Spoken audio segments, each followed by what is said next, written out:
Causes of the American Revolution. Post-French Indian War. For the first time in 50 years, England was at peace. Yet they had accumulated a massive amount of debt fighting all of these wars. So the French and Indian War is fought here in the United States. The 7-Year War is fought in Europe. So basically, the British fought a war on two fronts, and that can be very expensive because you're paying for double the amount of troops and double the amount of ammunition.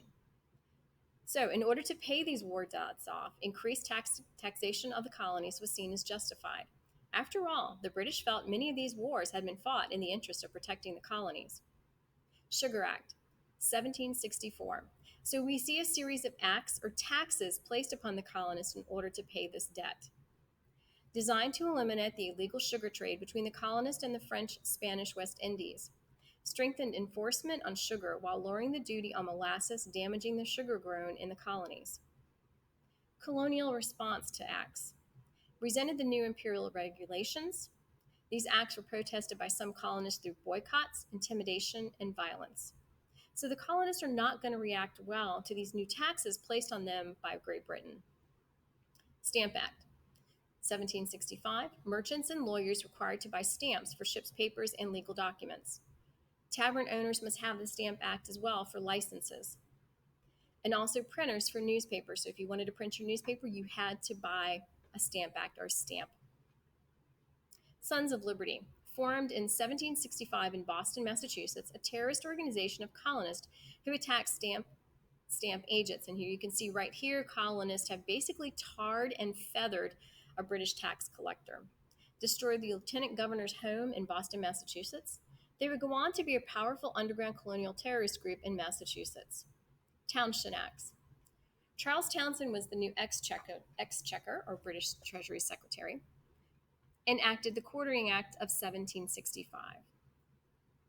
Required colonists to provide quarters or lodging and supplies, food, clothing for British troops in America. It was the providing of supplies, not the quartering, that angered colonists the most. Townshend duties. Taxes on imports from England, lead, paint, paper, tea. So any of these items coming from Great Britain are going to get an additional tax on them. Boston Massacre, 1770.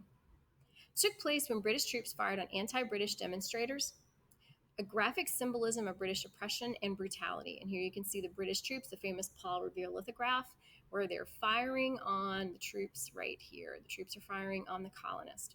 Soldiers tried and found guilty of manslaughter, but called murderers by colonial propaganda. Basically, from what we understand, the crowd was antagonizing the group of British soldiers, and snowballs were being thrown because this is in the middle of winter, and one of the soldiers gets hits and fires off his musket, and that's how we believe the Boston Massacre occurred. Tea Act, 1773. Pamphlets, leaflets, and books kept revolutionary sentiment alive. As of 1773, the British East India Company was on the verge of bankruptcy. The Tea Act was an attempt to save the company. The Tea Act, colonists paid a tax on tea.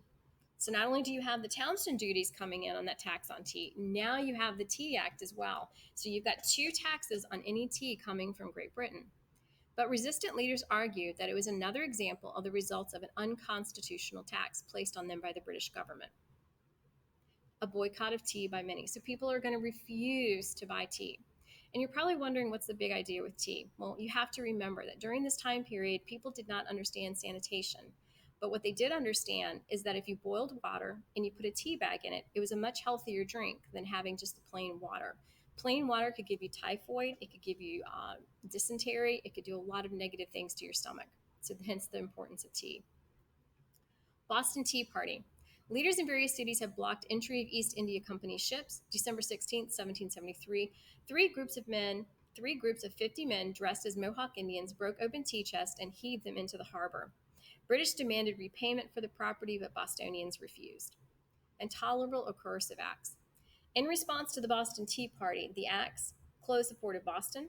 These acts made the inhabitants of Boston a martyr to the other colonies.